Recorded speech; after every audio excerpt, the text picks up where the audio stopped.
বেঁচে থাকার জন্য আজকে আত্মসম্মান যদি আমি খুঁজতে যাই তাহলে আমার স্বামীকে বাঁচাতে পারবো না। এ যেন লাইলি মজনু কিংবা শিরি ফরহাদের মতোই একটি ভালোবাসার গল্প, যা নজিরবিহীন, বিরল। পৃথিবীতে স্বামী যে নারীর সকল সুখের মূল, তার উজ্জ্বল প্রমাণ সাইমা জাহান পলি। বর্তমান সমাজে তুচ্ছ বিষয়েও যেখানে সংসার ভাঙার হিড়িক রয়েছে, সেখানে সংসার টিকিয়ে রাখার অনন্য যোদ্ধা এই নারী। নিজের জীবন বাজি রেখে স্বামীকে বাঁচাতে একটি কিডনি দিয়ে দেন, যার কিডনিতেই প্রাণে বেঁচে আছেন স্বামী জহিরুল ইসলাম। আমার স্ত্রী তার সর্বোচ্চ চেষ্টাটা আমার জন্য করেছেন। আমিও চেষ্টা করি যাতে তার ভালো হয়, তার মঙ্গল হয়, আল্লাহ যাতে তার ভালো করে, তার জন্য দোয়া করি। কিন্তু স্বামী হিসেবে আসলে যে সাপোর্টটা আমার দেওয়ার কথা ছিল, যে দরকার ছিল, সেটা তো আমি এখন সেভাবে পারছি না। জন্য আমার খুব দুঃখ লাগে যে আমার স্ত্রী, আমার মেয়ে, ওদের জন্য আমি কিছু করতে পারি না। নগদের কাছে সব গ্রাহকই প্রিয়, তাই তো সারা দেশে ক্যাশ আউট চার্জ সবচেয়ে কম। আমি চাই আমার সন্তানের বাবাই পৃথিবীতে বেঁচে থাকুক, কারণ একটা সন্তানের বাবা পৃথিবীতে বেঁচে না থাকাচ্ছে একটা সন্তানের কাছে অসহায়ত্ব হয়তো আর কিছুই নেই। আর একটা নারীর জীবনে একটা স্বামী মানে প্রায় সবটা জায়গা জুড়ে থাকে।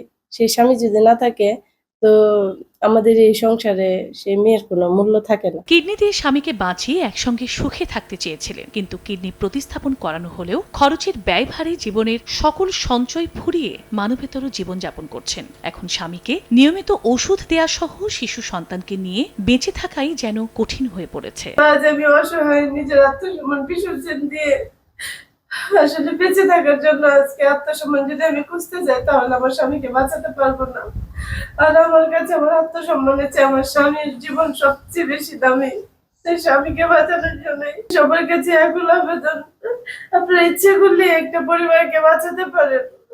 আপনারা আমাদের পাশে থাকেন, আমাদেরকে সাপোর্ট দেন, নয়তো হয় একসাথে শুনতে হবে আমাদের তিনজনে এই পৃথিবী থেকে বিদায় নিয়েছি। আবু অসুস্থ দেখে আমাকে কোথাও নিয়ে যেতে পারে না। আমি যদি বাবাকে একটু বলি, বাবা চল আমি একটু বাড়িতে যাই, বাবা বলে আমি পারবো না, আমি অসুস্থ। আমি যখন বাবাকে একটু বলি, বাবা চল আমরা একটু স্কুলে যাই, তো বাবা বলে আমি অসুস্থ, আমি যেতে পারবো না, মাকে নিয়ে যাও।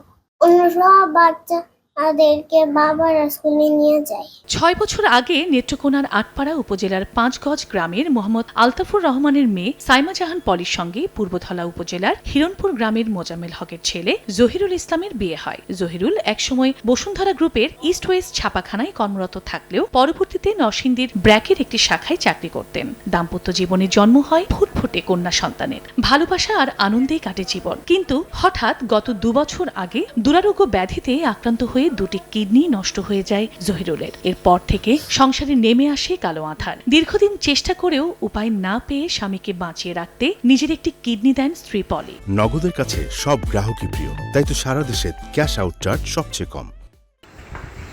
স্বজন ও সহকর্মীদের সহায়তায় কিডনি প্রতিস্থাপন করলেও অর্থের অভাবে নিয়মিত চিকিৎসায় দুষ্কর হয়ে পড়েছে। আয় রোজগারহীন সংসারে দিনেই লাগে হাজারো টাকার বেশি ওষুধ। বাবা মায়ের এমন অবস্থায় মানসিকভাবেও ভেঙে পড়েছে শিশু রাইসা। সমাজের বিত্তবান সহ সরকারি বেসরকারি সংস্থাকে তাই এগিয়ে আসার আহ্বান সবার। তার দরখাস্ত আমি গ্রহণ করেছি এবং সিভিল সার্জনের মাধ্যমে এটা জেলা প্রশাসকের মাধ্যমে চেকের ব্যবস্থা করে দিই, 50,000 টাকার চেক।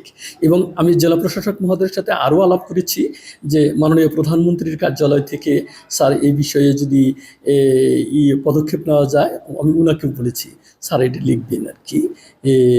তারপর আমাদের মাননীয় সমাজ কল্যাণ মন্ত্রী মহোদয়ের এপিএস মহোদয় আমাকে ফোন করেছিলেন, তখন আমি শম্ভুগঞ্জ ব্রিজের ওখানে আছি।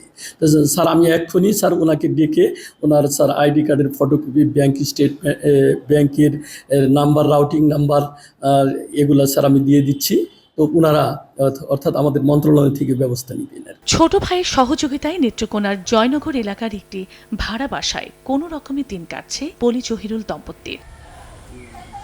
সময় সংবাদ, নেত্রকোনা।